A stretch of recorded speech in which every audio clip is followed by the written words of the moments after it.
and a look ahead. To Baker playoff dream maker, what adjustments to the Browns need to make? What's the bigger motivation in Chicago? Win and you're in the playoffs, or win and you're home for the playoffs? And is Tua ready for the intense pressure of do or die drama?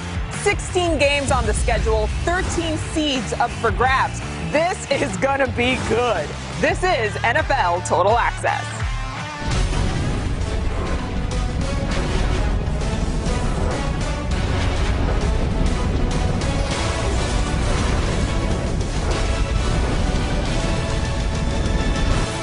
We did it, y'all. We are in the final hours of 2020. Thank you for spending one of them here on NFL Total Access. I'm your host, MJ Acosta-Ruiz.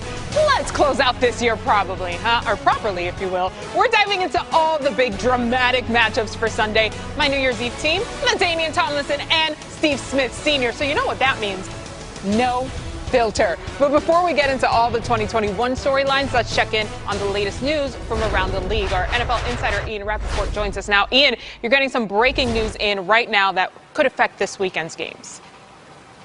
Yeah, some crushing news for the Green Bay Packers. Star left tackle David Bakhtiari, one of the best in the NFL at his position, and certainly one of the most important Packers on their team, blindside protector for Aaron Rodgers, is believed to have suffered a torn ACL, a season-ending knee injury. This according to a source informed of his situation. This happened today at practice. He popped up on the injury report, was limited, no further details, but now I am told season-ending knee injury for David Bakhtiari. Obviously, going into this game against the Bears, it is certainly something that it creates a huge hole for them.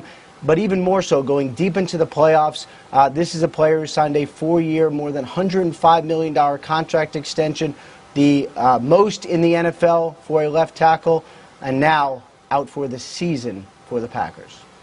Wow, Ian, so they'll have to make adjustments for Sunday and for January football as well. Well, COVID-19 also continues to hit the country, of course, very hard. The NFL, no exception there. The Dolphins will be without Ryan Fitzpatrick on Sunday.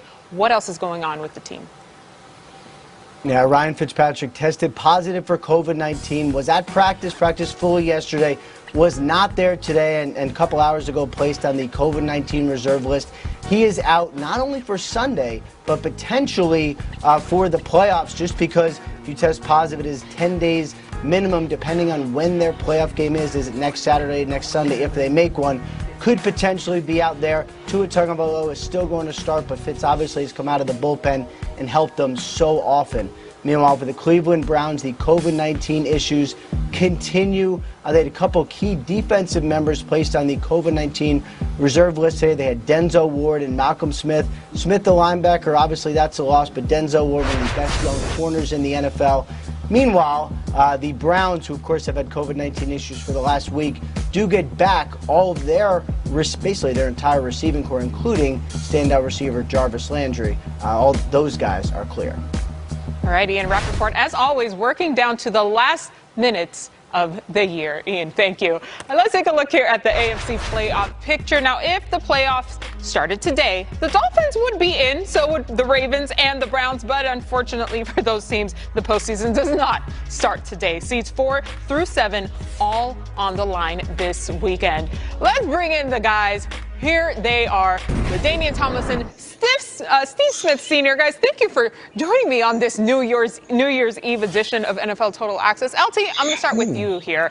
How do the Browns avoid the mistakes that they made last week when they lost to the Jets? Well, MJ, I certainly don't like the fact that Denzel Ward just went on the COVID list. They need that guy. He's one of the best young corners in the National Football League. But I think if you're the Browns, you have to still feel confident in what you have done this season. I love what Kevin Stefanski has done with that football team. They are riding high. And just look at even last year, they actually split with the Pittsburgh Steelers. And the game that they won was against Mason Rudolph, the guy that they're going to face on Sunday. So they should feel good about the game plan. Oh, yeah, and remember who the coach was last year? Freddie Kitchens. Now they have a better coach who's going to come up with a better game plan. I still like the Browns in this matchup, even though there's not going to be any Denzel Ward. I think they find a way to get it done.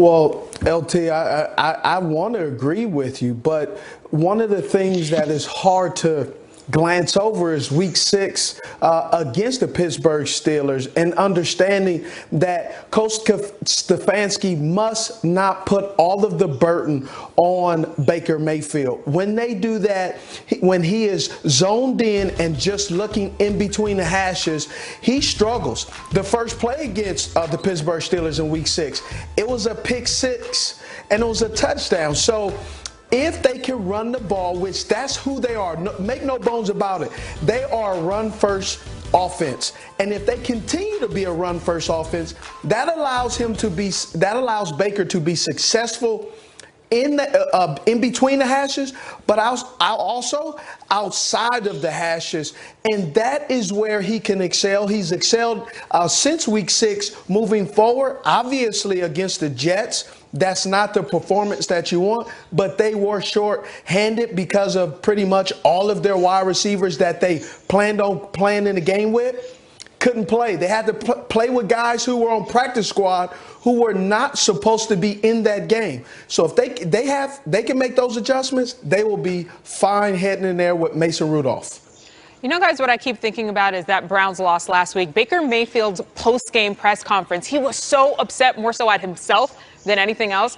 I got to see if he can sort of use that to really handle his business on Sunday this week. All right, guys, thanks. Let's take a look, though, now at the NFC playoff picture. The Packers playing to clinch that #1 seed in the NFC. The Bears playing to clinch a playoff berth. Let's take a closer look, because that is our Total Access game of the week. So this is how the Packers and Bears compare when they go head-to-head in Week 17 matchups. Green Bay, 5-0 all-time against the Packers in Week 17 games. The Packers also have more points per game and total yards per game when they face Chicago at the end of the regular season, you guys. The year started with QB1 questions over in Chicago, you guys. And Steve, I want to ask you this. Is Mitch Trubisky in a position now to upset the Packers now with the playoffs on the line? The way the Bears are making a conscious effort in running the football, that allows the Matt Nagy offense, who likes to sprinkle with a whole bunch of misdirection and trick plays, that allows Mitch Trubisky and the defense to really open it up in the pass game. But if they can continue to keep running it, it gives them a fighter's chance against now a injured backside for the Green Bay Packers and Aaron Rodgers. All right, and we saw what's at stake for each of these teams. Top seeding for the Packers and a playoff berth for the Bears here. So, LT, how motivated are the Packers now to really lock in home field advantage throughout the playoffs? Oh, they're very motivated. They have to feel ultra confident. I mean, honestly, the only chance the Bears have at winning this game if Aaron Rodgers and Davante Adams don't show up to the game. Like, they just missed the bus or something, they don't show up. You know, that's the only chance the Bears got. Because you've seen the way this team has played the last few weeks. They are riding high. They're at the top of their game. And, you know, at this point, I think Aaron Rodgers, think about before the season, we were all talking about, man, Aaron Rodgers has a chip on his shoulder. They drafted this young quarterback. He's going to come out on fire. And guess what? He has. So he has a point to prove. He wants to dominate everybody that he plays against. And the Bears are the next team in line to be dominated by Aaron Rodgers. Listen, nobody's missing that bus. They have their game day drip already laid out nights before the game. I guarantee that. By the way, the Packers have won 6 of the last 7 games, 5 straight heading into Week 17, guys. Thanks. All right, keeping it in the NFC, the Packers are headed back to the playoffs for the first time in 13 years. Very familiar territory here for Tom Brady, of course. He does have more rings than pretty much anybody, but there's still a lot to sort out with 6 different possible destinations for the Bucs in the wild card round. Here's Tom on the outlook.